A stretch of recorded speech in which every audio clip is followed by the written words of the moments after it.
My name is Jacob Stoops. And I'm Jeff Luella. And you're listening to the Page 2 podcast. This is our podcast about the people of the SEO industry. We chronicle the real-life stories, experiences, challenges, and advice from some of the most amazing people in the business. In this episode, we talk with Jessica Levenson, Head of Digital Strategy and SEO at NetSuite. We discuss our experiences during COVID-19 and how we've all been coping, and then we dive into Jessica's background as a mom, Bostonian sports fan, and our mutual love of the movie Godfather. From a career perspective, we cover Jessica's background in science and mathematics, front-end development, and the intersection of her technical skills with her passion for content. We track her career arc and deep dive into her experiences coming up as an SEO, building a team at TechTarget, her new role at NetSuite, and so much more. In the news, we talk about the White House encouraging the use of schema.org markup for COVID-19 announcements, as well as the results of an experiment from Cyrus Shepard of Moz that showed opting out of Google featured snippets led to a 12% traffic loss. And finally, we deep dive into content strategy, talk about how to build your strategy from the ground up, execute the process end to end, how to create content that deserves top ranking, and more.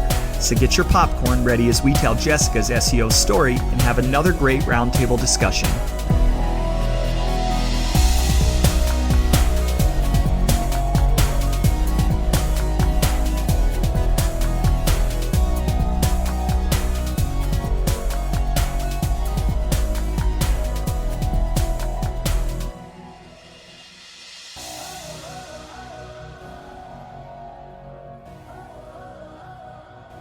Hey everybody, this is Jacob Stoops, and you are listening to episode 49 of the Page 2 podcast.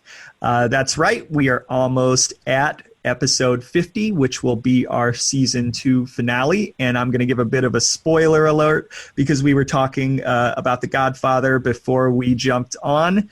Nobody gets killed off in the finale, so if that's what you were expecting, sorry, the guest is not, or Jeff, or me. None of us are going to get bumped off in the finale, or will we? Dun dun dun. Wait to see. Yeah, right. And so the male voice that you heard was Mr. Jeff Luella. Jeff, how's it going? Surviving. Just surviving. Just getting by. Your kids pulling down the walls like mine are at this point, going stir crazy? They're handling it really well. They also love to game, so that's just like they're in their element now, but to the point where we're forcing them to go outside some more, like, which we usually have to do anyway, but we've been finding some like empty like mega churches around. I live in the South. We have a lot of those, so no one's at them, and their parking lots are amazing for driving around and riding bikes around. So we'll go up there and just play in their fields and do stuff like that. We have one that's about 5 minutes away, and so we make them go out there and just bust their ass for two hours, and then get back home, and then they're passed out on the couch playing on their games again. Wear them out. That's the way to do it. And so we are also, the other voice you heard, we are also joined by a guest, Jessica Levenson, Head of Digital Strategy and SEO at NetSuite. Jessica, how's it going? It's going well. We're healthy, and that's probably the number one focus right now. Yeah. So it's all good. Yeah. I am very, very, very thankful, and we've talked a bit. Like you can't avoid it. We've almost been forced to talk about the impact of COVID-19 on all of our lives. The last many episodes, and I'm sure that if we were going past episode 50, we are planning to take a break. But if we were doing 51, 52, 53, and who knows, in the next couple of weeks, I'm sure that we would still be talking about that. But what I would say is thankful for being healthy. I'm personally used to the working from home because I do it all the time, but my wife, a teacher, not used to it. So it's been a big adaptation for her. Or did I say that right? I don't think that's even the right word. It's been a period of change for her. And I think the thing that we're all struggling with, and I don't know about you guys, But so I have 3 young kids. So I have a 6-year-old first grader, a 4-year-old preschooler, and an 11-month-old. And Wow. yeah, so working full-time jobs, both of us, my wife and I, full-time homeschooling for the Yep. first grader and the preschooler, and taking care of a small baby. So like, we're kind of going crazy as it relates to that. I know everybody else might be stir crazy, and we're that too. Like, everybody is a little bit at each other's throats, and we all have to continue to remind each other, like, guys, this is a really weird situation, and let's just be nice to each other and try to get through it without killing each other. Yes. Yeah, we have a similar situation over here. We've got 3. We have 14, 9, and 8. And so the 3 of them are in 3 different schools also, so 3 different setups for quote-unquote homeschooling. And the 2 of us are working, full-time plus. So there's a lot of reminders about being nice. And while we're social distancing from other people, we could probably use some social distance from each other at this point. Yeah. But we keep trying to remind everybody, like, look, this is temporary. We are all healthy. Let's try to just get to the end of the week. And then, while the weekends certainly don't include anything like going out, we'll go to parks and stuff. And the relief of not having to like manage homeschool is definitely a positive at that point. So that we're just rolling with it.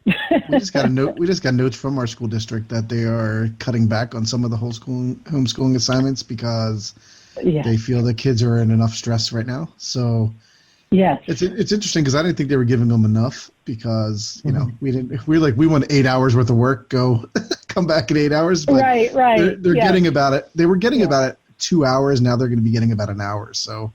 Wow. And yesterday is for I have 2 9-year-olds. I have twins, and they both of them just had art projects, so they used up half my tinfoil. So hopefully that's hard to find. Nothing with toilet paper, of course, but it's. Yeah, right. Stay away from my toilet paper, buddy. Yeah, same deal over here. Every time I come down from meetings, there's some sort of art fiasco that has occurred that is everywhere. But at least I feel like they're expressing. I just then need to have a quick reminder about cleanup so that it's not like another job to fit into the Exactly. day. Yeah, it's been interesting for sure. Yeah, it has been crazy for sure, and I think it's interesting that it's not like some events where like only a certain segment of the population is impacted. I'm trying to liken it in my lifetime to some of the big events that occurred, and even I would say the biggest is 9/11, and even 9/11, as impactful as it was, didn't impact everybody in the world. And this impacts literally every single person in the world. I've never seen anything like it. I don't think any of us have, and I don't know that we'll ever see it again. I think as a student of history, the last time that there was a global pandemic on this scale was in the early 1900s. So in order to have seen that, you have to be over 100 years old. So not a lot of folks that have seen that.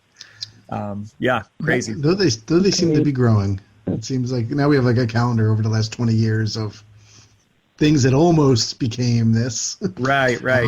So and it shut down the world like this. Right. No, totally agree. And I think I think this is just a taste too. This is just maybe shutting down for a month or so, but I hope all our governments around the world take notice and have everything in the bank, so to say, of just ventilators and right because it's who knows what we need, but we definitely know we need face masks and gloves and protective stuff because we just don't. I feel so bad for anyone who's working in the hospital right now, and it's like, here's your mask for the week, bring it home, wash it, clean it up, and it's really like these are supposed to be disposable, and now I got to keep it for a week because we don't have enough. Yeah, these people are heroes. Like, I don't know if you guys have seen, like, whether it be on Facebook or LinkedIn or Twitter, like, one, they're working insane hours and in insanely dangerous conditions. Two, they're giving up their time. And not only that, but in many cases having to quarantine from their family when they go home. So they're missing that we are all getting. And 3, they're witnessing, in many cases, depending on where they are, a significant amount of human devastation, which has to be mentally taxing. I can't even imagine. And I would assume that there's going to be a boom in mental health cases in the very near future. So that system is going to get overloaded. And then just like the physical toll outside of being sick. Like, I don't know if you guys have seen like pictures of their faces after 18 hours of wearing masks and going, like they just look like they got in a fist fight. So like I feel for these people that are kind of on the front lines. And not only that, like not even just medical professionals, like I feel like going to the grocery store these days is like playing a little bit roulette. Like I'm thinking of the person that's ringing up my groceries, or like doing the bagging, or just walking around the store stocking the shelves. And these people aren't getting a break either. So I am very thankful for those people as well, sticking in there and doing a very important job. Yeah, I think to your earlier point, we need to do a better job with contingency planning. My mother is one of those frontline people. She's an RN in the ICU at a major hospital network here, and it's a lot. It's a lot to ask of them. They're not only not getting breaks in between shifts, but they're not getting breaks during their shifts, and the amount of death that they're seeing, and also seeing it happen, not to drag it out, but to seeing it happen without any support for those patients, because no one can go to them, including the volunteers that the hospitals usually have for that purpose, to hold hands and comfort.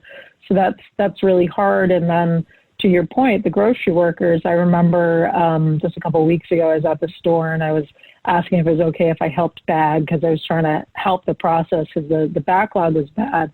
And I said, I don't want to get you sick. So just in case I'm, one of those asymptomatic carriers. And the guy stopped and he looked at me. He goes, to be honest with you, I'm probably a huge risk to you. And that's the truth. They're processing so many people. They don't get paid that well. And they're exhausted. So my hope is that we come to a better place out of this, and that we do a lot better contingency planning across the board at the governmental level, but also within our hospitals and other organizations, and that we start valuing some of these roles in society a lot better than we currently do, because they're certainly the front line. Yeah. And, I don't want to get political, although we do have some semi-political stuff in the news later, which is going to be awesome. But maybe we don't fire the global pandemic team. Maybe we get the jobs back after this, right? So. Yeah, that would be a good first step for sure, and maybe never do that again. Yeah, totally agree. As I said, with my mom being an RN, I mean, I would have held that position anyway, but it's extremely personal for me right now. And not a happy camper, that's for sure. My next door neighbor is an RN at a hospital here in ICU, and his wife is an anesthesiologist.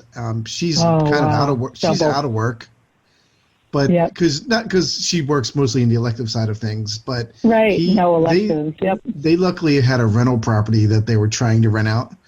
And couldn't. So I haven't seen him in a while. And when I was out front, I talked to her and she was like, oh, no, he's living at the other house because I won't let him back in the house because they have their grandparents living there also. So she's like, oh my gosh. Yeah. It's like, oh, I mean, when I see him back at the house is when I will feel comfortable again, that cause they're taking it super serious. And if I see him back in the neighborhood, I'm like, all right, maybe it's time we can go back out. But it's a sign of progress. True. Exactly. I know my mom's lucky in that she just has another adult in the household and no risks like that, no small people either. Yeah. So we're grateful that way, but it's hard for families because, like you said, they have to go away. So the most I've seen my mom is at a distance and through glass, and my kids can't hug her, none of that stuff. Mm-hmm. And we forget what that toll is like too. It's the toll on them. They can't get for a lot of people, comfort comes through physical touch. So there's going to be some,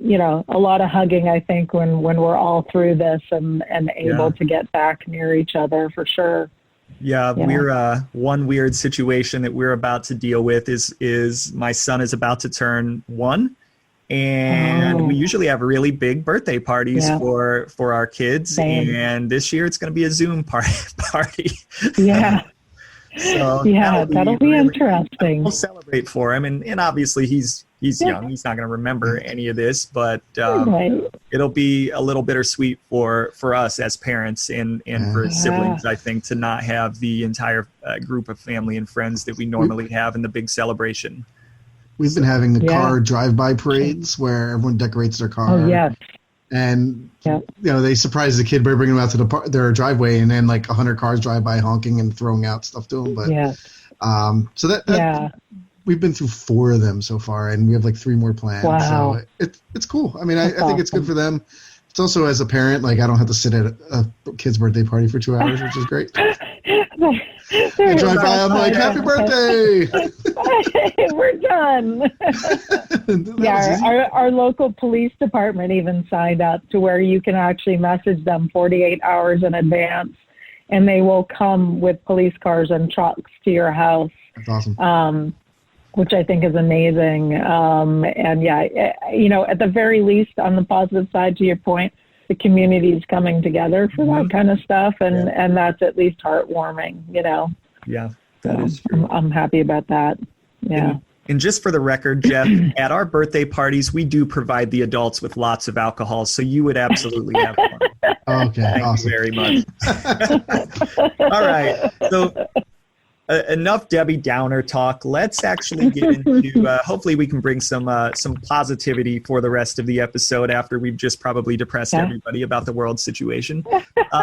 So I'm going to say this I'm going to give this spiel maybe two more times. And then in season 3, I will, attempt to believe that we've got enough of a base audience to where I don't necessarily have to explain it as much anymore. But one of the things that I've been saying is we've experienced a really great amount of growth. We are above and beyond our goal. I would say right now we are about 20% over the goal that we had set for ourselves in terms of the number of listeners that we wanted to get to before the season, which is awesome.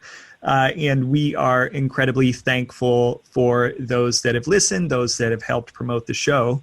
That being said, we fully realize that there are lots of shows out there, both in our genre and not, that get a lot more listens than we do. So we realize that there is a fair portion of people that are probably listening for the first time.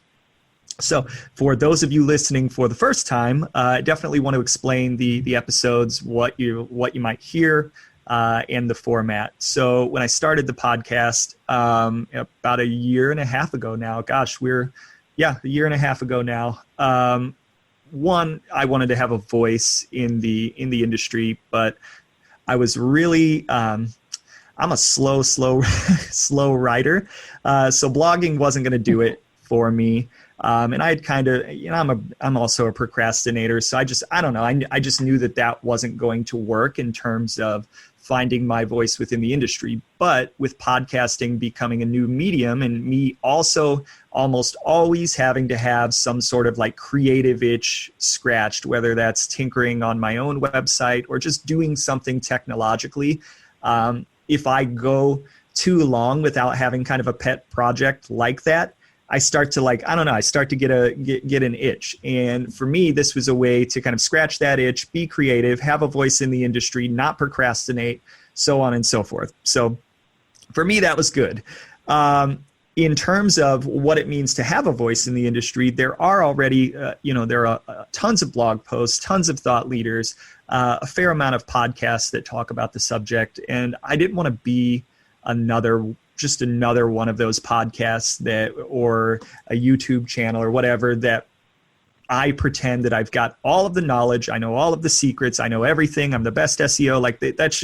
That's never going to be me. There are just too many smart people in the industry to ever consider myself as having all of that and all of those things. And I do feel like there is a segment of the population that kind of comes off a little bit that way. Like, hey, if you want the answer to everything SEO related, go to them, and they'll give you the comprehensive or definitive guide to SEO in 2020. And what the listeners can't see is me doing like quoting. I mean, like in 2008, Matt Cutts on June 18th. Right. And you're I'm not trying to like make light of those people, because there are a lot of like I said, they're really smart people. And I'm also not saying that I'm not smart. I feel like I'm pretty damn smart, but at the same time, I realize where my place within the industry is. So when I was starting the podcast, I said, okay, what can I do that is slightly different, that is different than maybe anything that's out there in the industry today. And I've always been fascinated by hearing people's backstories, by hearing where people come from. And the reason being is because, one, I didn't come from a traditional background to get into SEO. I fell into it. And there isn't a really strong foundation right now in traditional education. And by that, I mean colleges, where you can learn SEO in the way that it needs to be learned. Most people fall into it, get into it by accident. Some have been in the industry a really long time. Some have been in the industry a short time, but even those that have been in the industry a short amount of time probably fell into it from somewhere else. So I said, if there was a way that I could tell those origin stories, for me, that would be a great value proposition, and for me, really interesting. And I think other people find that interesting as well. And then the other thing that I really wanted to cover is just what it's like to be an SEO. I feel like everybody's so focused on giving advice, and not enough people talk about just the day-to-day grind, what it's like, how to handle clients, which is an art in and of itself, or how to handle internal teams, the mental stresses and challenges that go into it. So these conversations that we have with our guests, in addition to giving their backstory and where they came from and learning about them, we also dive into just what it's like to be an SEO day to day. And as a listener, you're kind of a fly on the wall to that conversation. So it's like 2 or 3 SEOs in a room. This is what they really talk about when the clients leave.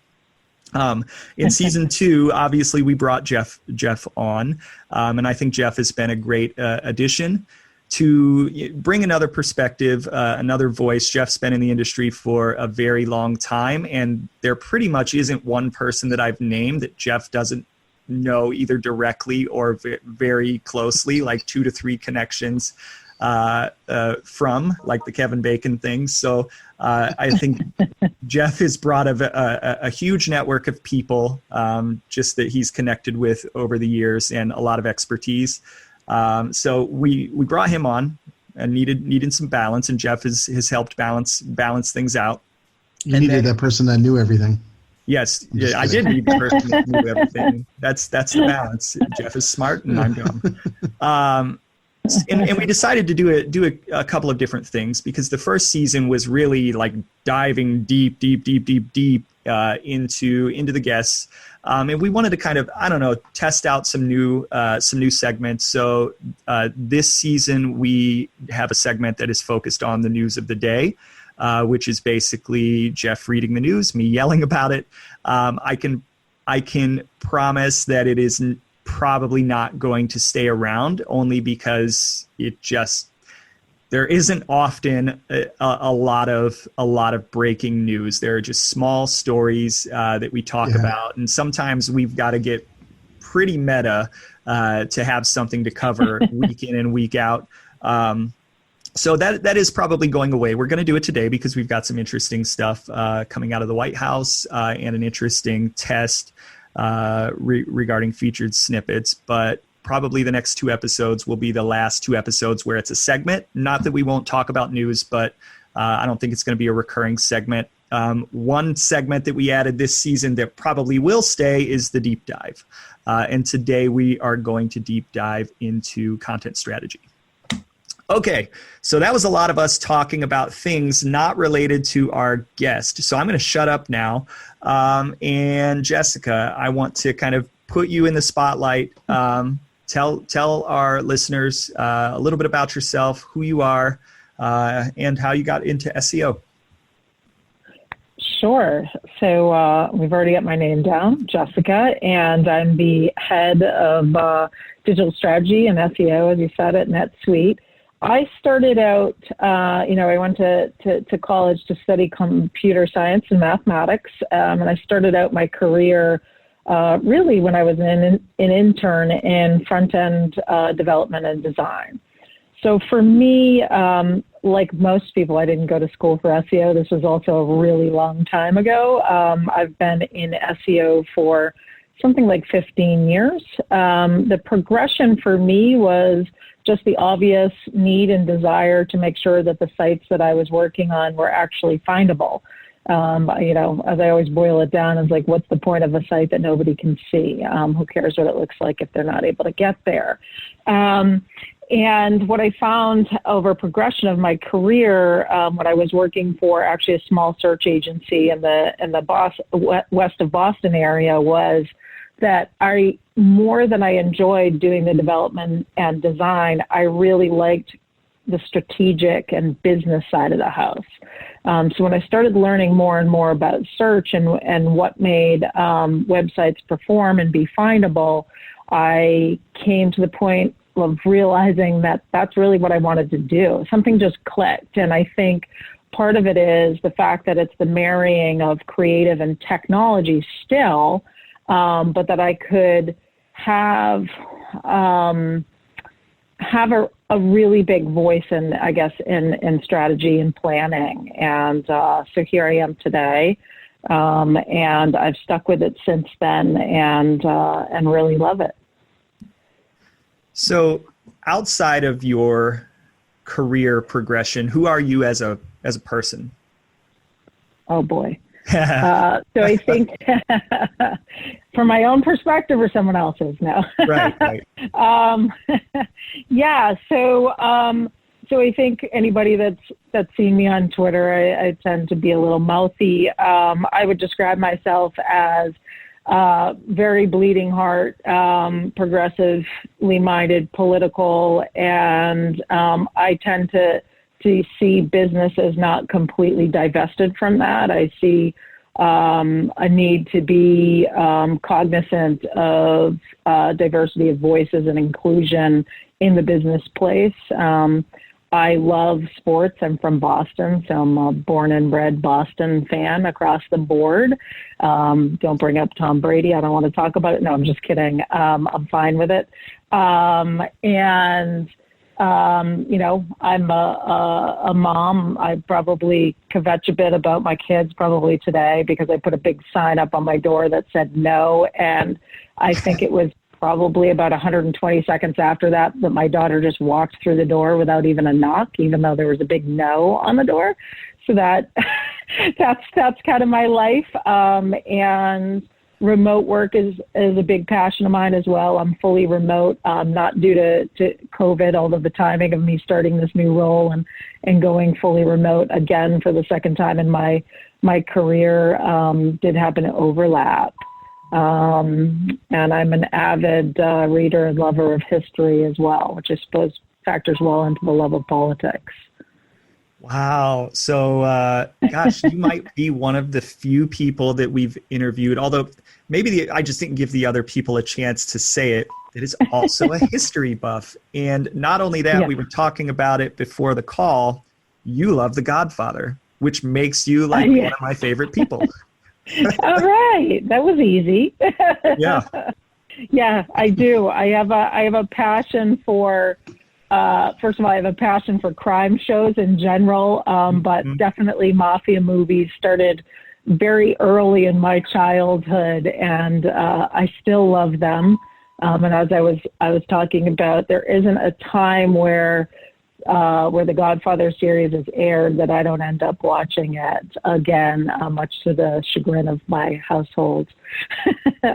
Yeah, it's on AMC probably once every two months, and yes, when that occurs, my wife pretty much says the same thing, where she's like, "Not again! You've seen this movie over and over. What are you possibly going to get out of it from seeing it for the first time?" I'm just like, "Honey, you knew this when you married me. I am what I am. I'm a creature of habit. I don't care. I can enjoy a movie probably more the 100th time I've seen it. Now, some movies, not all.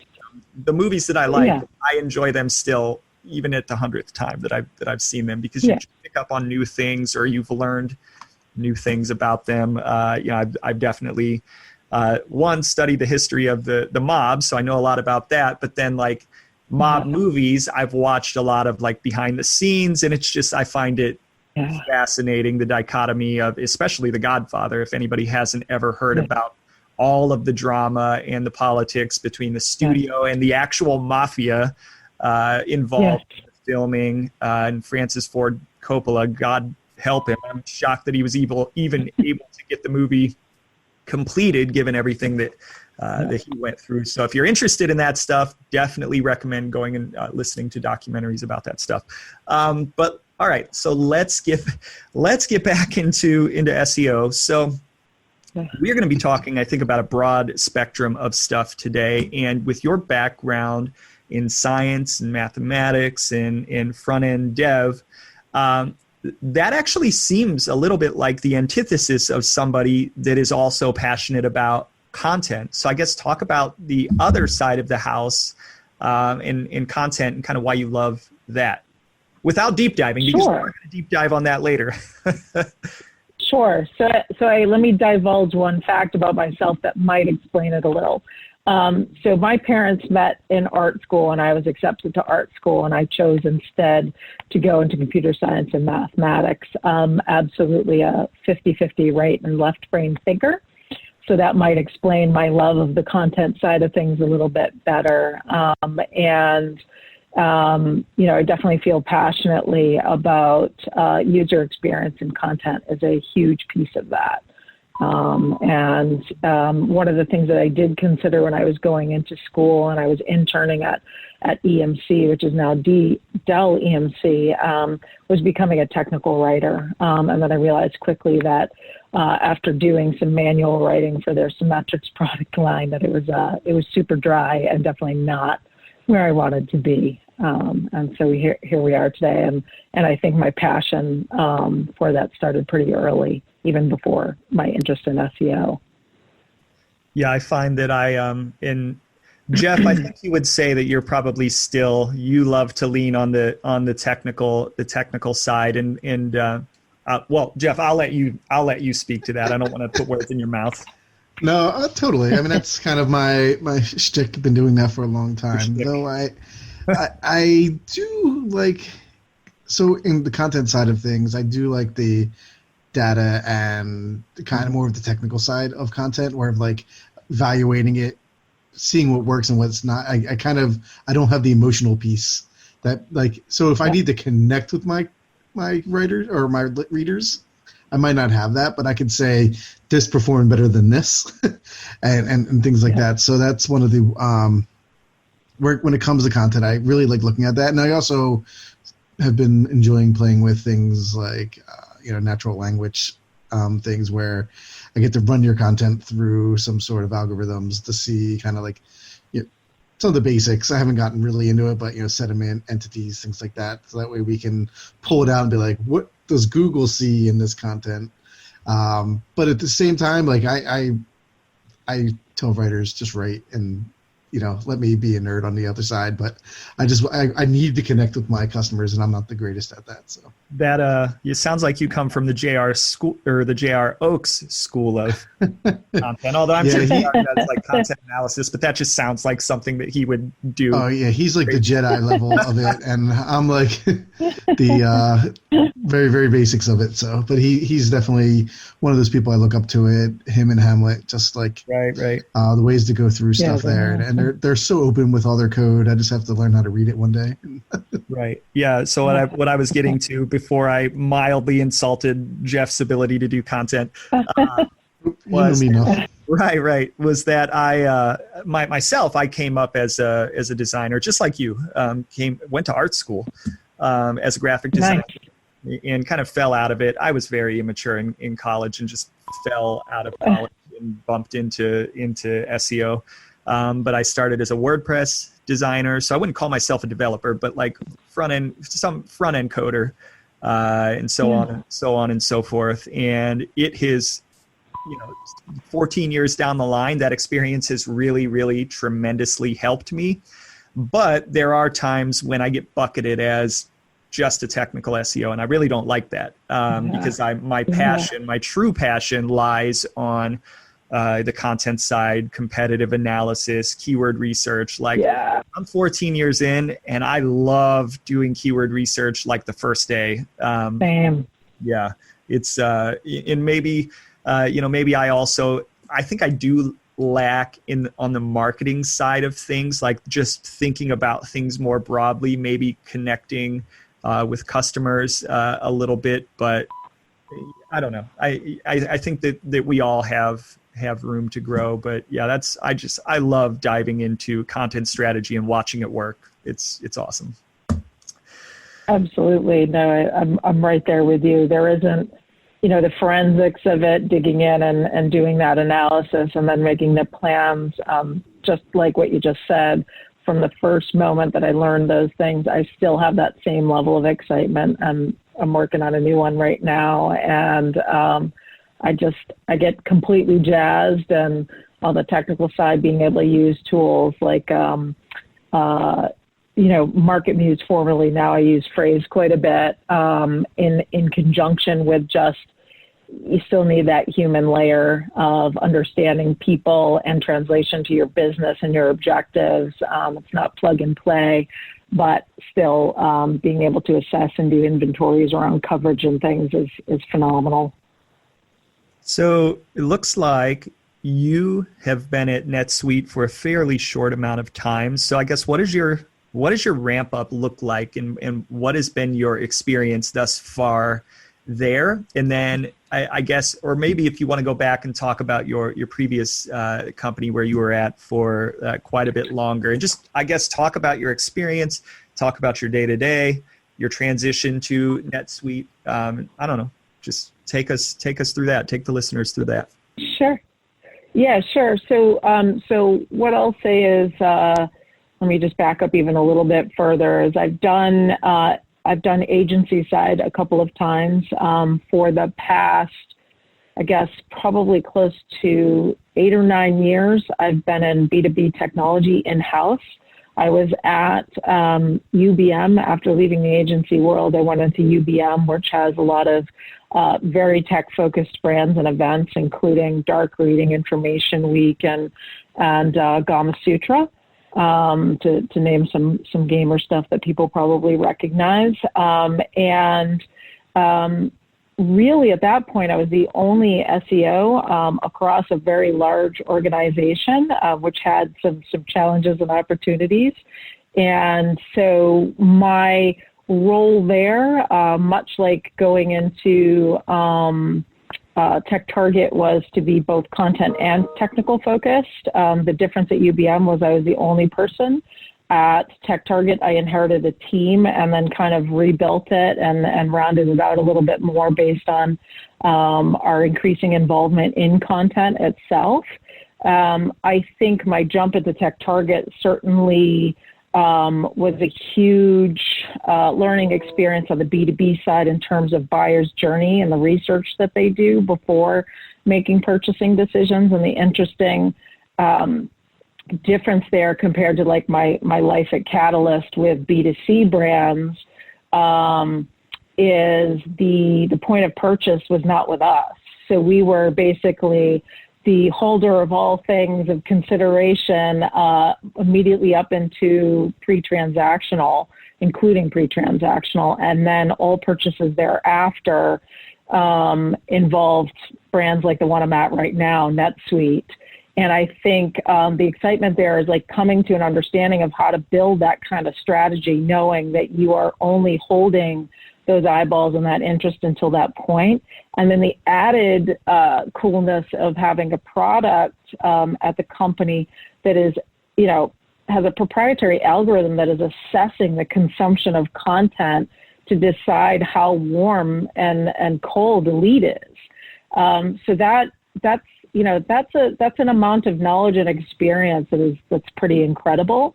and then being able to then come to a brand like NetSuite that's in that same space and somebody that TechTarget would be talking about, and starting to do that here and apply that knowledge and help them build out, a cohesive and holistic content strategy. So it's exciting. NetSuite has done some SEO, but they have not had a fully baked SEO team before. So that's not only a challenge, but a massive opportunity for me. And I came on board in February, so this is definitely really recent. And COVID struck shortly thereafter. I mean, it was already active, but of course we weren't doing a lot about it yet. And what that has meant for content strategy and the shifting of messaging and making sure that you're not being ignorant and going out and talking about business growth and pushing those messages on social media, but also on the site when people are struggling to keep their businesses afloat, because our customers are businesses. But also managing to understand that we still have a business to run, and that when we come out on the other side, we have to be already doing that. We can't wait until COVID is over to build our strategy and execute against it, because at that point, everybody else is doing the same thing. So right now, my ramp up beyond, getting to know all my team members and assess current workflows and figure out what we really need to be doing better is to not only respond in the moment to this horrible pandemic and what is helpful for our customers and people in general. So building out, like we just released, a hub of information that includes content around entrepreneurs and our customer base, everything from how to deal with the loan application process to news around what the government is doing, what kind of relief you can get, information around basics. Like, because if you're an entrepreneur, contingency planning and continuity, you probably considered it, but I doubt you're considering a pandemic, and what that means for supply chain management and resilience. So as you can imagine, from a content perspective, those are the things that I'm digging into. But in addition to that, we have a product and our set of products, and we need people buying that on the other side of this. And we need to help people understand what we can do for them with this product once they are on the other side. And so there's a lot of content strategy work going on right now for that. And to our earlier point, it's down to the nuts and bolts. Like, I've got my topics, I am doing research, I'm looking at my competitors and assessing what they're doing well and what they're not doing well. And I'm poised to, kill it in search. And that's where we're porting resources to, because ultimately, we have to serve people as well.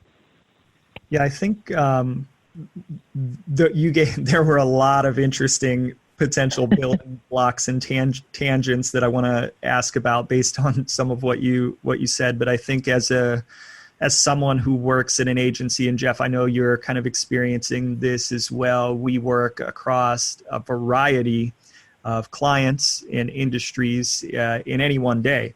And with COVID-19 hitting, and I know we've kind of mentioned this, there are some clients that we have, and I hate to say it like this, that are in a position to take advantage just because of the nature of their business. There are other clients that we have that are currently cutting back on marketing spend, or experiencing really, difficult times, layoffs, really unfortunate stuff. So I think, in terms of my work and my clients, I'm working on a client that is in a position to take advantage. And the interesting thing about our strategy is our the strategy that we thought we were going to implement in January very quickly got flipped completely on its head. And what I thought I was going to be doing, I very quickly had to change my own personal expectations around what it means to successfully support a client in this year. And it's even it has taken on even literally just helping them properly understand how they need to go to market with the right amount of empathy with what their clients are not what their customers are going through, while still balancing out the need to do business and to drive more business in an ethical way. And instead of, for me, leading SEO strategy, honestly, like I've been playing the role of proactively helping them just fill like whatever gaps, because like literally their organization went from working on a strategy in January and really trying to implement that to hair on fire. And there's just fires to be put out everywhere for the last 2 months. And my job has changed from leading strategy to, let me just help you put out fires. Let me help you wherever you need help. Let me just be a good partner. And we'll talk about whatever strategy we want to get out of the end of this when we get through this. But for now, just let me support you. Let's be human about it. And what I mean by that is like, hey, if I'm struggling, or like, hey, if my kids have to sit in on a meeting while we talk strategy, like I hope you understand. And by the way, I understand. And, if you have to do the same thing, like we're all in this together, kind of like that's the best way I feel like you can react when you're just empathy for your clients, empathy for their customers, making sure that that's coming through in messaging. I'm sure that there's a lot more that I can go into, but I think we're all kind of that's been my experience. Yeah, absolutely. I think empathy, it's people first, right? So empathy is at the top, and that's definitely been a focus for us, is just recognizing that, these are, first of all, like, not to be blunt, but we don't have a business if other businesses don't survive. So, it's absolutely empathy, and it's recognizing that is part of your satisfaction, right? Is helping, and there are partners. They may be our customers, but it's really a partnership. And I think being able to help make those connections and connect people that either have resources that other people need, or help them, like I said, get better feedback, because some of the sites are pretty dire from the government in terms of how do they apply for these things? What have been the real world experiences that other people we've talked to have had, so that we can help set expectations, and then recognizing that, these struggles are very real now, but these businesses too, not just us, also do have to plan for the future. And so when they come out on the other side, what are they going to need from us, and what are we doing to make sure they get that? So last question before we move to the news. I wanted to ask, with your experience building a team, one, like, what is that like? What challenges does that bring? But then now you've built a team in the past in a non-pandemic. How is that challenge being accelerated, given that you're remote and you're trying to do it during a pandemic? It's definitely very different. So I think in terms of hiring, look, it's hard. It is hard to find somebody that fits all of the requirements for roles. My personal perspective based on that, because I know, like I said before, I didn't go to school for SEO. That's not, I had no expectation that this is what I was going to do with my life. I love it, but it's not what I expected. Nobody ever does have that straight line, except for maybe like doctors, right? And so my building of a team is actually more based on the quality of the individual often than their experience. Because if I can't find somebody that's curious and has a good personality, they're going to blow up our environment and our culture. I've interviewed people that had incredible chops, but I just knew based on how they were interacting with me that if I brought them into the team, it was going south fast. So the first thing that I look for is aptitude, willingness, and curiosity. In general times without pandemic issues going on, that still can be a struggle, but it's doable. You can teach anybody anything that's willing to learn and again, have that curiosity. And that's primarily with the new recruits. That's how we built it. And And frankly, when we had team members who weren't growing and didn't want to grow, it does make it difficult. So those are the areas that I would look first, and then provide a lot of knowledge sharing and experience to get people up to speed. In terms of pandemic, the pandemic now, like, we've got a real small shop right now, and my closest team members we've got a tech SEO on board who predates me at the company. She's incredible. If she's listening, hi, Trish. We're attached at the hip, and then I'm trying to pull her more into the content strategy, because my perspective is, even if you don't do content every day, you cannot possibly be the best SEO if you don't understand why the different facets are important. I don't need you to do it every day, but I need you to understand why, because you're going to be able to connect with people who create it, and you're going to be able to understand its importance in your role. And then, beyond that, we've got a huge content team and contractors as well, external to the company. And again, the best thing about where I'm at right now is the content creators, all they want to do is know more. They want to know, what can I do to make this content perform? And they're listening. It's not just they're asking, they're listening, and we're working together. Again, it comes back to partnership and empathy with each other, right? Because they understand what my responsibility is, and I understand theirs, and I understand it can be hard to take input from somebody who isn't a writer and isn't doing that crafting. But ultimately, what we're recognizing together is that we have the same end goal as a company, and that's making it a lot easier. And I'm super grateful for the team that we have. Most underrated skill in SEO. Said it before. Empathy. That's it. Most underrated skill. Agreed. Empathy. The ability to have real feelings and an understanding of what other people might be going through, or how they might be perceiving you. If you're running into blockers, which we often do from an implementation standpoint, it really helps you put yourself in the shoes of the other person and understand why they might be resisting, or what. Not only that, or if there's a resistance, it may not be them leading the charge on that resistance. Especially if it's like a developer, they may have 18 other priorities that are more important than SEO, or that are being perceived as more important. So having empathy with that can be critical to developing the long-term relationship that you need to eventually get stuff done. Absolutely. And sometimes it's easy to forget that, because again, we're all under the gun, and everybody's thinking, well, this is my priority. Why won't you do what I want you to do? And look, I've done it myself. It's easy to lose sight. But I think when you have a human first culture, it's a lot easier to get through that slogging together. And to your point, if the developer's drowning in a Jira queue, you can take a step back and go, okay, this person needs a breather.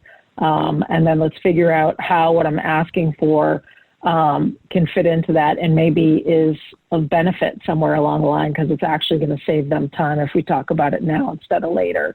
Yeah, and it is, I will admit, it's easy to fall into the old familiar, God damn it, why doesn't anybody else understand? Why is an SEO the most important thing? Yes. And a ton of money, why don't they get it? Or why can't they just understand what I'm trying to get done? Why can't they prioritize my thing first? Because SEO is so important.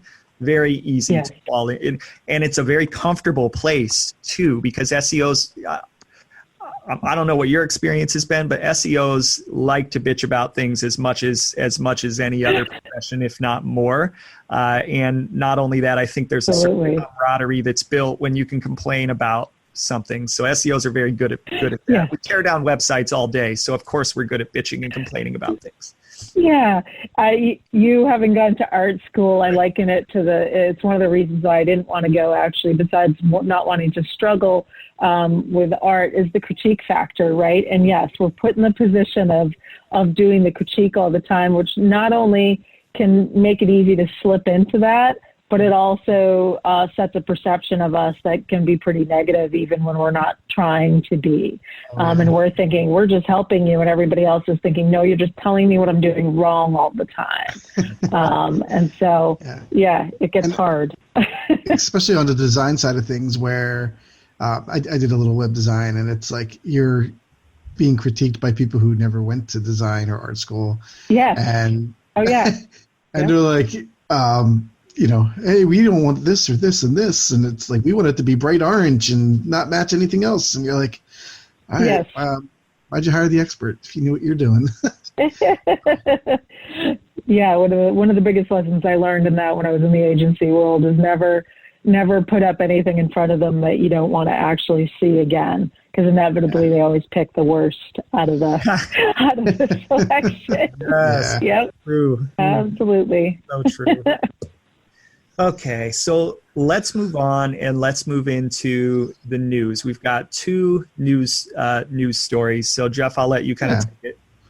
Sure. So the first one is where we kind of hinted to earlier about semi-political, but not in a bad way. The White House wants everyone to use schema.org for their COVID-19 announcements, which is one I find amazing. Not that like people are pushing this, because as SEOs we know this, but that the actual White House actually knows about this, or people at that level know about schema.org. And there's probably someone like Google as helping them out with some of this there and getting a push there, because it is ultra important when you type something into Google, like if your favorite restaurant, or you're trying to find out information about something local, or just about COVID, having a special announcement or something like that. Google's having a tough time figuring that all out, because again, everything has been so fast, and there's probably a lot of systems out there that I'm still trying to get organization schema on people's sites, let alone some of this. Right. So to me, I'm like use this as like, hey, let's get let's push some of this out there. None of my clients currently need like these special announcement schema, though they all have their special announcement right now. Like every company in the world has a COVID announcement on their page. Which is great, because you want to know something. But some people, I don't think it's business as usual for some companies. But any local shop or stuff, the people that really need the help with that, it's good that they're pushing it out there. But it came down to they announced that they really want you to use the special announcement and the event attendance mode. What do they call schema structures there? But it's come all the way down from, which I didn't even know we had, a federal chief information officer. Makes sense, because every company probably has a chief information officer. But he's encouraging the private sector, state and local governments to do this, and so stuff like Section 508, how it's pushed through the government, but not through to normal kind of corporate businesses. This is actually something that they're going to push, and I think we might actually see some maybe federal mandates on this. Hopefully this is hopefully this is our last pandemic in my lifetime. But having like this kind of, everybody's trying to, like, as we mentioned earlier, like people are trying to find masks and things like that. But at the same time, like technology people are trying to figure out their technology holes that they have. And Schema's really been plugging that up. Google's been on fire with just updating the public on how to handle this. And it's been great. And it's reached the White House. Yeah, absolutely. Yeah, I was going to say, before we were talking off air about this, and I'm just imagining all of the potential Trumpisms. And I'm not going to attempt to do a Trump impression, but I can just imagine, like, he has certain things that are like he's well known for saying, like our schema is huge. It's going to be the best schema. It's better than everybody else's. It's great. We've got a lot of great people working on it. It's going to be awesome. Better than China. Our schema is better than China. By the way, America. Yeah, I don't know. I can't even imagine. There are probably a bunch more, but I'm thinking is just reading that story is Trump speaking about schema markup, and I just find it. If you can find any humor in it, I find it funny that 2 weeks in a row, SEO has made what I'll just call pop culture between this and Tiger King. So SEO, man, it's a dream, right? Pretty cool. Yes. Pretty cool. Also, awful. We hit the big time. Yes. Yeah. Exactly. I asked for the COVID schema. Oh, go ahead. Oh no, you go ahead. I was just saying, I asked for the COVID schema a couple of weeks ago when we started building out our hub. So now, I'm going to go back and be like, look, the White House said, so now I'm going to push hard on revert back to my my SEO ways. Right. Get it through. So actually, kind of going back to the previous segment, but has something to do with the schema is like, so NetSuite has a bunch of, e-commerce type of tools and an e-commerce system, right? CRM systems, things like that. Yep. How much do they integrate with things like schema currently? Or is it more like a empty box that you push into the header or something like that? Oh, like, sure. So you mean the platform itself? The platform itself, yeah. Yeah, I don't believe that we have anything with integration with schema right now. I'm sure that there are potentially like add-ons that do that kind of thing, but I have no awareness of that. In fact, we are literally just working on schema now with regard to our own site. So you can imagine that that probably hasn't been prioritized on the platform. And really, like, the platform is more on the inventory, inventory and finance and accounting side of things as well, integrating into other features. Yeah, no, I usually when you hear like companies like Oracle or IBM or Salesforce, this is the stuff that I know a few SEOs inside those businesses, and that's kind of like their battle, right? Yeah. It's like trying to figure that stuff out, and it's where kind of those small, players jump in and do a good job. But but when you get to a large scale business, no one's using WooCommerce. It's usually that, right, exactly. Small guys. So I used to work for a company called GSI Commerce, and we had a huge e-commerce business, and that was kind of our role, was just to like yell at the the platform team, like, we need canonicals. Yeah. Every time something came out, but it was, they're like, what's a canonical? And we actually, that was part of my job there, was an evangelist inside of the company, and it was fun teaching them all that stuff. Awesome. But it was really hard to get a platform change, especially theirs was tied into you change it on one, it changed it on everybody's, and that was kind of a scary moment when 100 websites would change, and if you did it wrong, you were taking down companies which have taken down themselves, like Toys R Us and stuff like that. They were like our big. We had like a whole department that focused on Toys R Us because they were on our platform, and usually we ran any updates by them first. If they were on board, then the platform team's like, okay, we can, Ace Hardware can get this, but but Toys R Us had all the money. Sure. So, I was just going to go on to the second piece.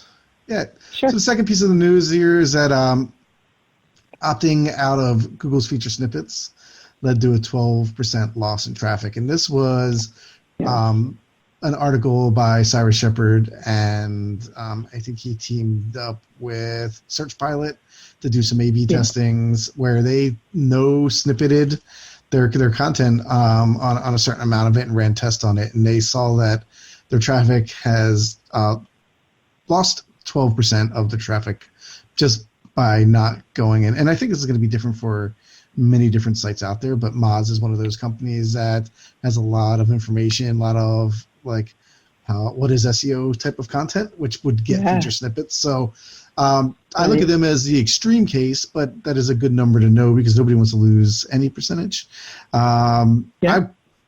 I'm glad they did this experiment, but at the same time, there was no way I was going to no snippet anything that I had for any of my clients. Yeah. Because if I was that number one spot, like I want to be that number one spot. So. Right. Yeah. No, I had the same sort of position, and I remember the uproar when that diversification move happened, and there was a lot of hubbub on Twitter where people were like, "That's it. I'm no snippeting. And I was still at TechTarget at that point. I'm thinking, no way. Like we at TechTarget and even at NetSuite have a ton of top of funnel content, informational content, which is very feature snippet happy, right? And I'm glad that the gut reaction to that was correct because that 12% is a huge drop if you've got a significant amount of traffic, right? That is that's a lot to lose on the table, and so I think. The news there is that we should definitely continue to take advantage of that. Agreed. And one thing that he brought up was that when they removed the test, I think he said something like half of them came back. So they lost Wow. them permanently. So that's what I was trying to dig through real quick. But it was one of those where, after ending the test, we failed to win back a portion of the snippets that we previously ranked for. So you do that, you might be gone forever. So that's one of those where we want to make sure that. Yeah, it seems like the nuclear option. So like on one hand, I think there's a pro and a con here. On one hand, I commend Moz and other companies that do a lot of testing. I commend that thought process, and I wish that we were all more like that, where we tested the many hypotheses that pop into our brain each day. Like that would be a great test that we never act upon, because I know for myself, there are probably 10 times a day where I say to myself, like, wow, that would be really cool to test and get the results back on so that I could use that at some point in the future. The con of that is like, I'm scratching my head going, all right, Moz is in a now very competitive industry where they're competing against SEMrush, Ahrefs, and they're losing. Why on earth would anybody greenlight a test where the expectation was that you're probably going to lose traffic? And not only that, but congratulations, a lot of that ain't coming back, which is very concerning. So like, I'm like, what the, why, when you already have this much competition, and I'm sure Cyrus probably could explain it. I'm sure he had very valid reasons, but also you're in the middle of a damn pandemic. Like, test the good stuff, not the stuff where it's probably going to give you like a bad result. Like, just doesn't make. I commend them for testing, but Jesus, test something else. Test something that's not going to cut into the business. Maybe they went through articles that were like their least favorites. Like, I'm sure they didn't do it to the SEO 101 guy. Well, right. The only way that I can imagine that a no snippet tag might be useful is if there are legitimate snippets that you don't want to show because it's like bad press, bad PR, like something that is embarrassing for your company or your brand, or I don't know. I'm sure that there are scenarios where it is appropriate. I've not yet seen any, but I'm sure that they exist. I can't imagine why you would want to run that test right now, but I'm sure that there's an explanation that I'm just not realizing. Anyways. Yeah, I didn't. I saw the piece show up in my feed this morning. Will had actually from Search Pilot had posted it on LinkedIn. I didn't see what the time frame was. I wasn't sure if it was like a pre-COVID test. It could have been, and they just are finally coming to the surface now with the announcement.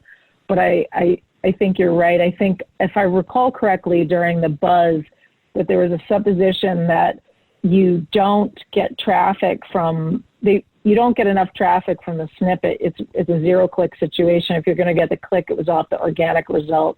So I'm assuming that was the hypothesis when they went into this, right? And they, clearly were wrong on some level. But it's curious. Not to play the devil's advocate, but my assumption is, it keeps them lively, and also the press and backlinks and references and social vehicles that they're getting out of this is pretty big, because we're talking about it right now. Exactly. But damn it! Why didn't we think of that? Jesus, you're right. They are keeping things spicy over there. Good for them. They are. Congratulations! Even in a pandemic, you lost 12% of your traffic, but you are getting a lot of PR. If I ran this test on my site, it would be like two visits would have been like 80%. So it's right. Yeah, right. Exactly. Right. Yeah. That's funny. All right, Jeff. Let's. I guess I'll lead the transition into the deep dive section. So as I mentioned earlier, we're going to dive into content strategy. So as I've said before, this is near and dear to my heart, and I know that I've shared a lot of thoughts on content strategy in the past, but I'm actually going to let I think I want to let you guys lead off. So when you're thinking, and I'll direct this at Jessica, when you're thinking about a content strategy, when you're starting out, I don't know, where do you begin? Where do you go first? How do you start building it? Yeah, so certainly there's usually some kind of discussion, or in my travels, because I'm monitoring competitors and monitoring social media, as we all are, I'll notice something that then causes a conversation internally, and topics or perspectives and business objectives will be kind of, drawn out of that. And at that point, typically what happens in 99% of the cases, I'll have to do some translation between what the business side of the house is talking about and how somebody might search for that or try to solve for that. And so I'll do some cursory investigation with multiple tools, whether it's SEMrush, Keyword Tool.io, plugins, et cetera. I have a arsenal that I like to use for all different kinds of reasons. And I'll start to think about, based on our conversation, I'll start to map out, typically in my head first, and then, on paper, digitally, what that looks like, take an inventory of what we have, if we have anything, because it's conceivable that we don't. Most cases we'll have something, and start to think about how I can fill the gaps in and what that's going to require in terms of writing or updating of existing content. And because my brain works in a full content strategy, I'm also going to think about the social aspects. I was at TechTarget, I own the social team. I don't own it here, but I work closely with them. And I'm going to start to think about the pieces of content I need at every stage of the journey, which the journey is not a straight line, so they're going to come back and forth. So I'm going to try to think about representation across that. I'm going to think about pieces that don't have a search value, but might have or don't have as big of a search play, if you will, but have a social play. What those look like. I'm still obviously going to optimize them in hopes that we get some traffic there, but there's always going to be pieces that perform well organically, but might be a little bit dry for social media. I'm going to have to assess the resources that it's going to take and a timeline. I'm going to use tools like Market Muse and Phrase to analyze content that exists and also build briefs for the stuff that doesn't exist. I'm going to marry that with the other tools and the research that I get out of that. I'm definitely going to do forensics and reverse engineer the stuff that I see ranking currently, and figure out what they're doing well, what the repetitive themes are across the ranking content, and then what we can provide additionally there that they're not doing, and improve that so that we have the ability to rank. I'm going to look for,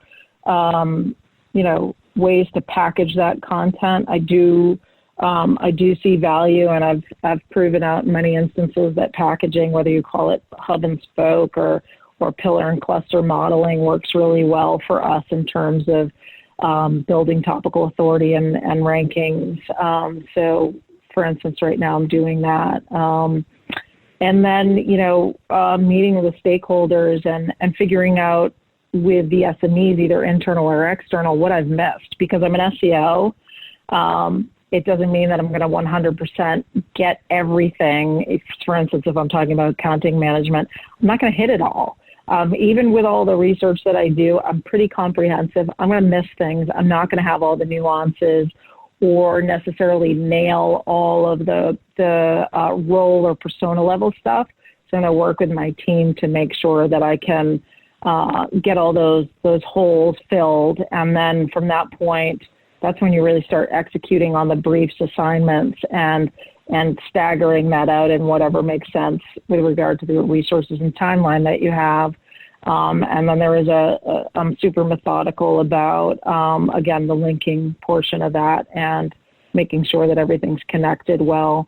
I also, as of last night, because I was just discussing a particular package we're about to embark on, is I'm not the demand gen team, but I have to think like I work with them. So I am already starting to think about, okay, what are the conversion vehicles that we can integrate into our content? And so are we going to take a portion of it and PDF it and make it into a guide that somebody could download? Because when you're doing research on, enterprise platforms, that's something that people actually do respond to. Are there templates, that we can be giving away that help people in this area? What is it? And those are going to be things that I'm going to document in my strategy documents, and have conversations with those players and say, okay, like, I need creative resources for this. Does this sound good? What does the messaging need to look like? Because that's not my role, although I'll definitely, have perspectives to share there as an SEO. The people that are in charge of corporate messaging need to jump in and take part in that. That's a lot of words. I don't know if I if I answered that adequately. No, that was excellent. There are a lot of important parts and components to the process that you discussed. I think one of the biggest ones, and I'm working on a content strategy right now as well, where one of the things that we're trying to balance is that we have a lot of subject matter experts, and there is clearly a need to infuse SEO into the process. However, the way that the process is being perceived now is a little bit backwards from the way that it needs to be. The process now is subject matter expert writes whatever piece of content that comes into their brain, which is usually brilliant, but doesn't necessarily align to search volume. They pass it along to a copywriter. If they haven't written it themselves, the copywriter writes it. If they've written it themselves, the copywriter wordsmiths it, and then they send it to me or somebody else and say, all right, optimize this. And I usually say, all right, doesn't work that way. And let me explain why it doesn't work that way, because I love this article and it is excellent from a subject matter expertise standpoint. But guess what? Nobody's searching for this. And then flip that on its head and you show them, here are all of the things that people are searching for. The conversation becomes, well, I don't want to talk about any of that because that's too mainstream, or like our customers are more mature than that, or I don't believe that they search for that. I don't hear that as much, but sometimes I've heard that. I had that yesterday. Right. So I guess, how do you transition people into the process that they're used to, which is the process that I first described, into the process that involves doing a lot of research up front, aligning on a vision for an individual piece of content, as well as the entire information architecture of the website and your content hubs and the little spokes that come out from there, and kind of building it all, and making sure that before a subject matter expert or a content writer puts pen to paper, they have all of the information that they need in order to produce a piece of content that is worthy of ranking well. I always say, and this is a stupid thing to focus on, but I always say, like, look, if we've done our research, you won't have to, if we've done our research the correct way, you won't have to sprinkle keywords in at the end. They'll just be baked in because you're writing about what you write about. And guess what? The other thing I run into a lot is people, for whatever reason, setting an arbitrary word limit and working with content providers to produce 18 400-word articles per month. And my immediate thought process is, why 18? Why not more? Why not less? What's the reason for that number? Like, why is there a set number? Like, that doesn't ever make sense to me. And two, why 400 words? What if all of the pieces of content that are ranking well are 2,000? Is your little 400 word, no matter, piece of content, no matter how good it is, really going to compete against 10 2,000 word pieces of content? And not that word count is the end all to be all, but it is just one of the many indicators along the way of the depth that you need to go into. So those are all the questions that I pose. So I'm just wondering, from your perspective, how do you take people from the old process to the correct process? Sure. So it's hard. I will say that when I got on board at Tech Target, everything was retroactive. So everything was assigned out, was written and edited, and then somebody said, what keyword do we use? And, trying to explain to people that it's a lot less work to inform the process at the very beginning is not always well received. I can speak to the current situation where, we've got a host of writers. Some of our writers came from shops that are a little more astute about this, including like HuffPost and eOnline. So I lucked out in that end, but I think sometimes walking people through what we do and why is one of the best ways to get them to understand. Like you said, the example you said with the arbitrary number, and we had that as well in past positions where it was like, okay, we're going to create X hundred number of articles every month. And it's like, well, why? And how are you going to make the decision what's most important? And what are your business objectives, and do they change over time? So really, does having a solid quota and a quota that isn't flexible make sense? So I think it becomes an education and also testing out a model where you show, okay, you know what, this month you are geared to write 30 pieces. Give me 15 of those pieces. I am going to give you briefs. I'm going to give you the information. You're going to write them, and then we're going to look at them 30 days, 45 days, 90 days, whatever, after the fact, and compare their performance to the stuff that you normally write. That is one of the methodologies. I think the other is really around teaching. So I can speak to right now, the person that I roll up into is amazing, and someone I worked with a couple jobs ago, and he said, look, guys, we've got finite resources here. So here's the thing. Jessica's not going to look at your content unless you integrated her from the start. So she's not going to help you retroactively fit keywords in or review your stuff unless you spoke to her from the beginning, got a brief, and started writing this. And then the third piece on the education thing is empowerment.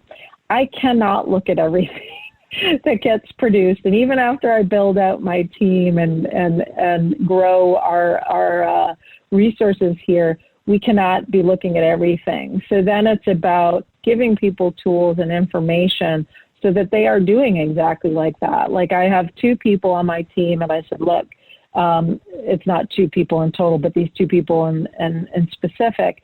And they wanted to know. They said, can you walk me through what you do to pull your briefs together? I said, sure, why not? Because if I do that, they're going to do a better job, which means we all hit our goals. We get better traffic, better conversions. And so I walk them through the forensics. All right, this is what I do. I use phrase for this step, but then I assess it and look at, okay, this stuff is bogus. I don't want to include this. I pull open the SERP. I look at all the content that's ranking, and I say, okay, the commonalities between these things are X, Y, and Z. Also, what's missing? Guess what? People also ask questions, are these 4 things? 3 of them make sense. This other one doesn't. Guess what? We're going to answer these 3 in our content.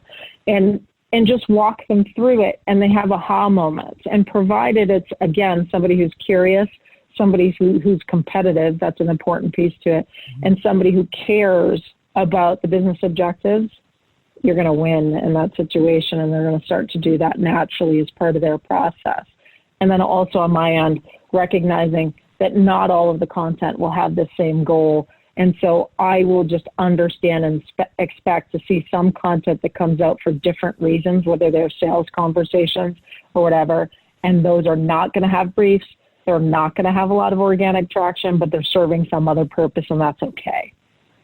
Yeah, underrated aspect of, I hate saying it this way, SEO content strategy is actually getting out of your keyword research tools and going and looking at the search results. Yes. Because like you have to think, when you take out all of the linking metrics and all of that noise, Google and other search engines are rewarding those particular pieces of content for a reason.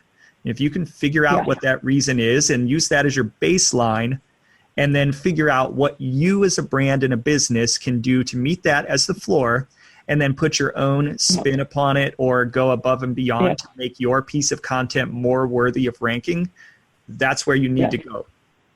Because they're giving you indirectly, if you have the commitment and passion to go and figure it out, Google is kind of giving you the answers to the test. It's saying, hey, this website is the best suited for this particular query, or these 5 websites.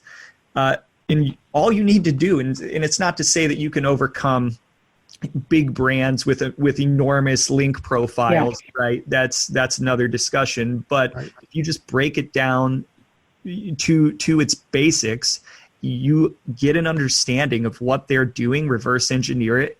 And I'm not saying copy, but produce your own version of that piece of content for that topic that is better answering the query.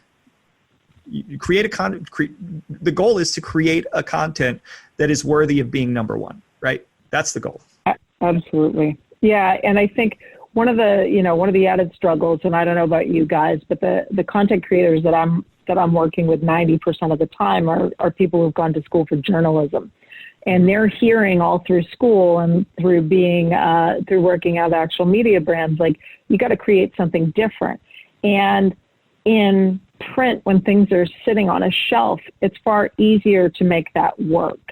But what we don't want is copying. We don't want mimicking of what's out there. We want to recognize, again, those commonalities and themes and styles of titles and angles that are working, and then make it our own. And so that's the kind of conversation we have all the time. It's like, don't worry, I'm not asking you to plagiarize. That's not what I want. I don't want you to take this and mirror it.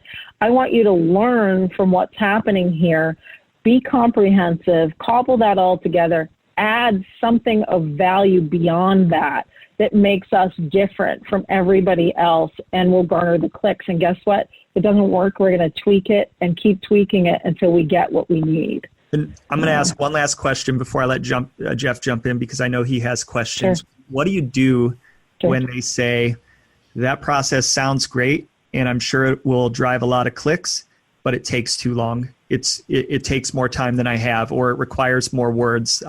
Especially when you're working with like content contractors who are used to working on X number of pieces at X word count. Right. And they say, well, if that's going to take 2,000 words, that's like 4 of the articles that I'm used to writing. Like, how do you combat that mindset? Sure. So I've certainly had discussions where it's come down to, okay, then you're going to write less. And by less, I mean less individual pieces, more word count, because we can see that the return on this, or the expected return on this, will actually be in excess of what you'll deliver with those 10 individual pieces versus these 4.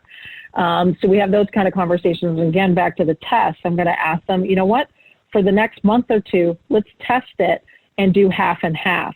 You write a couple of your 400 pieces and you let me know how they perform, and not in a combative way, but let's look at some data. Like, gut, I know what's going to happen, but data, when you're working with people with a journalism background, they don't believe anybody. They're skeptics for a reason, because they're supposed to figure out what the actual truth is. So let's run a test and come back to it. And if I'm wrong, I'm wrong. Maybe it's somewhere in the middle, and then we make adjustments accordingly. Because the time, the thing to think about is the math of it is the time is no different. Typically, you're getting paid by, well, at least as far as I'm aware, people are getting paid by the word, not the pieces a lot of the time. So, or maybe you need to move to that model. So that it becomes less about, well, I really want to do 10 pieces, to, okay, I'm happy doing 5,000 words, and I'm just going to do it this way. And then if they come back and go, you know what, I really can't hit this, as long as they're being comprehensive, you have to have some flexibility there as well. Those are the approaches that I've found successful. Right now, we definitely have that going on, where it's like, okay, you're going to be writing less, but we know we're going to get a lot out of this. And by the way, it's going to integrate well into these other plans we have. Not easy, not always 100%, but good. So I guess some of my questions go into just content in general, right? Like, we talked a lot about words and word counts, but there's way more maybe not way more. There's other things of content, right? Like video or images or, infographics and things like that. Where do they, in the grand scheme of things, right? Like I'm a video junkie. I'm on YouTube. I pay for YouTube Premium because I hate commercials. Even though I'm in advertising, I use like ad blockers and I pay to not get commercials, which is always fun. I always say I'm not in that type of advertising, but but like, and we know that YouTube is the second largest search engine in existence right now. So like, where does like things like video and I guess infographics less, or PDFs or any other types of content out there, like where do you see them in the scale of like on-page content versus these other types of content outlets? Yeah, so that's one of the things I definitely pay attention to when I'm doing analysis, because when I hand over a brief or even the full strategy, I have notes in there about exactly that. I'll give you an easy one. We're talking about ERP all the time. If somebody types in ERP or what is ERP, there's a video carousel that's going to show up. And so I'm going to go back to my content team and say, if I were working on the ERP package, I'm going to say, okay, these are the areas where video is showing up, and I really think we need to create that. And then not only do we need to create the video, when you create it, I need a teaser that I can use to post natively on social media. I need some stills. I need some pull quotes that we're going to create, graphics for.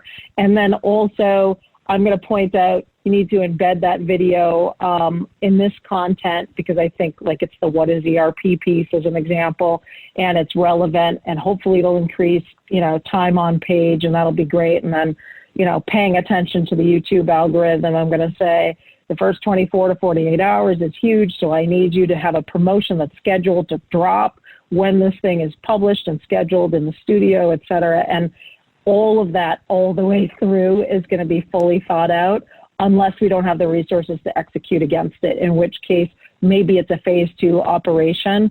But absolutely, we create video content and podcast content, actually. So those are factors that we consider all the time. And we're not going to get it for everything we ask for because, again, resources, budget. But we're going to decide which are the biggest pieces. And if you're an ERP company, that's certainly going to be a factor. So that one's going to float to the top in terms of priorities. I think in the past, having my limited skill in design, like when infographics were all the rage, I think we all tried to make infographics for our clients. I don't see us doing that for like videos and things like that, though. I know there's some out there that have, they're more, I guess, of an agency where they'll have video or audio studios to be able to pull that in there too. I think like Edge of the Web Radio, part of their studio is that they have it for local businesses. If you want to come in and shoot a commercial, or you want to create a podcast, that's part of your marketing campaigns. I think that's great. And you're also doing very well for what is ERP, because I see you number one and number one. So doing all right. Yes. Nothing like we're doing all right so far. What do you guys say? Like, all right, so we're extending the term content, which is a very broad term, to multimedia. What do you guys say when people say, like, I'd love to have a video, but it's too damn expensive to create? Okay, what do we do next? So first of all, I probably stop them there because, and I know this due to the number of strategies I've been involved in at TechTarget, but there's actually a lot of really well-ranking videos that are just like you guys, two guys sitting at a podium or on a split screen talking about concepts, because especially, and I obviously speaking of technology, because this is what I'm most familiar with as of right now, is there's a lot of concepts where you can actually just do that look at Rand and the Friday sessions, right? Whiteboard Fridays. Surely they're so highly produced at this point, but the concept itself is not that hard to do simple applications and sketch out the things that you're going to cover and then write them on a whiteboard. And actually, I see quite a bit of that in our space. So provided that everybody's not a stickler and is comfortable with some less produced looking content, that's stuff you can do on your own with very minimal production. They're also on the social angle where people, well, we're not going to be at events right now because of COVID, but post-COVID or pre-COVID, there's certainly a lot of areas where you can be doing on-the-fly video. And at the very least, if it's not an organic boom for you, it could be a social play. And so I think it's short-sighted to dismiss it out of hand due to cost. I think there are ways around it, and ways to build up to it, and maybe to shift some of your text-based content resources or reuse your text-based content and apply that in other ways. I think that's a big miss. I think, who is it?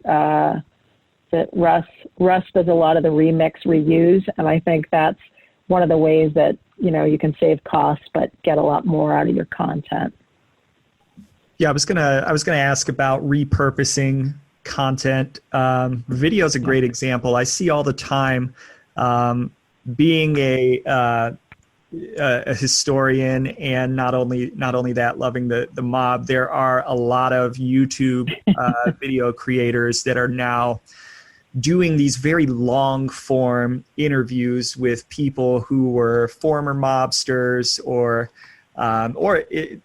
there's one channel in particular, it's called Valuetainment, where it doesn't just interview mob people. It actually started with him just interviewing people from all walks of life, or different types of successful and some infamous people. But then one of the things he does in particular, and his name is Patrick Bet-David, is he will take his really long videos, which are typically an hour to 2 hour interviews, and he will share that video, and it will get a lot of views. But then he will repurpose smaller clips and then put those small clips out with headlines that are geared towards individual kind of points of emphasis within, and you will extend the life of that interview beyond the life of that first video, which is still, by the way, getting a bunch of views, but you're really extending the life cycle. And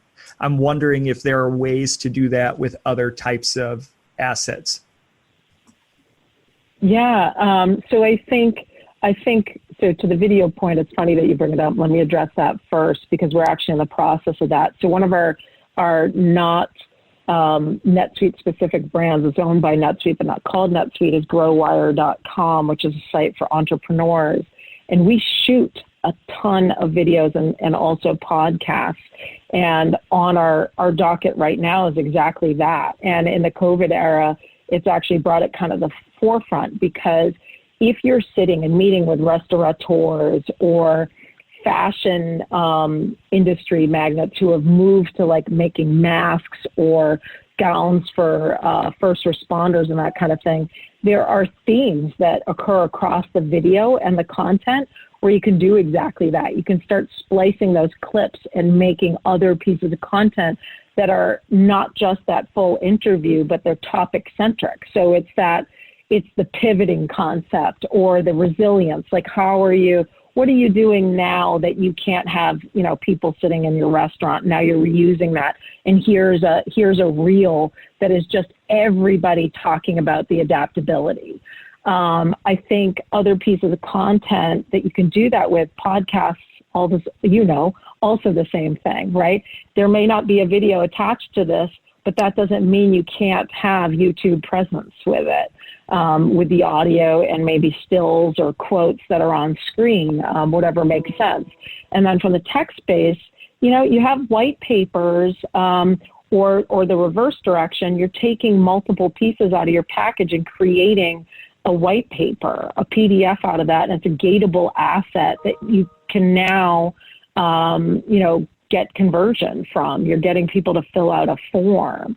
The reverse of that, obviously, is taking a white paper and creating multiple articles or pieces of content out of it. And to your infographic statement, maybe those still work for you. And now you're pulling out the statistics and making these infographics that are then, cut down into social size images, et cetera. And it really is just like, what is the most we can get out of this resource? Because that's the name of the game for everybody in spite of their budgets, right? That's what I've seen the move towards that, where the infographic concept is still there, except it's in content because Google can read that, yeah. and they break out the graphs with instant share out to your social media channels, because like a lot of people just want that number, like 83% of the people did this, and that's a great thing to share, and great way to get some people driving back to like what else is on this in this report. So that's great. Exactly. So we like to end our episodes by asking our guest a question, and that question is: if you were starting SEO today, what advice would you give? Wait, sorry, I take that back. I always mess this up. If someone was starting SEO today, what advice would you give them? Because if you were just starting today, you wouldn't have any advice to give to yourself. But if someone new was starting SEO, what advice would you give to your younger self? Yes. Yeah, there you go. Oh boy, yeah. So I think networking and listening and learning are right on the same level with testing. I think one of the things I wish I had done a lot more of earlier on is testing.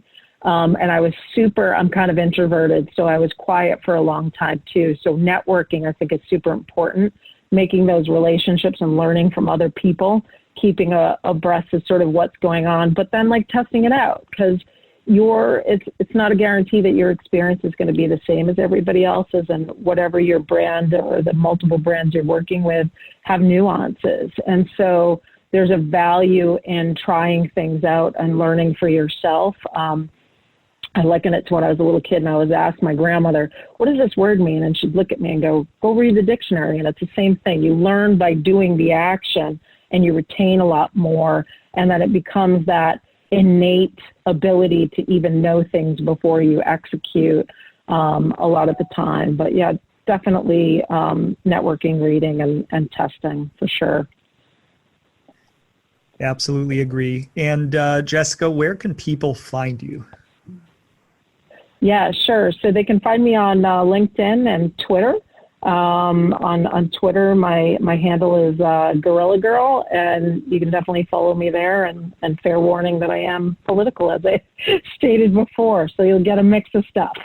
I can't not ask the question: where did gorilla? And it's not gorilla like the animal; it is gorilla like guerrilla warfare. So, like, where did it come from? Yeah, so another interesting thing on the history front is when I was studying computer science and mathematics, I also was doing a little bit of a concentration in Irish history. And I happen to be Irish. My mom's grandparents emigrated here actually after the Irish Rebellion and in 1916. And so Irish history is a huge, and politics is a huge passion of mine. I won't get into all of the mix of it, but that's where it emanates from. And when I was a college kid, I actually had a zine, and Gorilla Girl was my nom de plume, if you wish. Yeah. So. Cool. Yeah, I had to ask. Yeah. Now you know. Awesome. Now everybody else knows too. Well, thank you so much for coming on and coming on in quick notice. We did have a cancellation. We absolutely wanted to have you as a guest, and you were going to lead off and be one of the initial episodes of season 3. But surprise, surprise.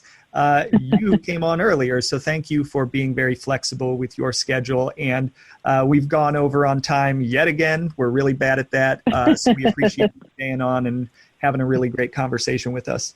Yeah, thank you. Yeah, I appreciate the invite. This is great, and I was super glad for the last minute ping. And I love your podcast. So again, thank you very much. Appreciate it. Awesome. Everybody out there, have a great day.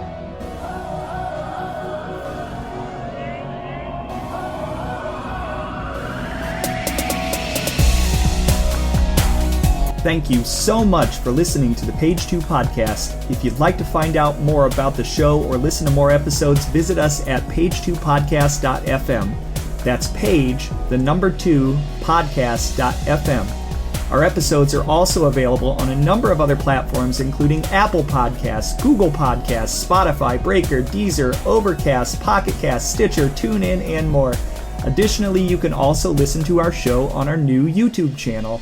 If you'd like to become a sponsor or would like to be interviewed, get in touch with us at thepage2podcast@gmail.com.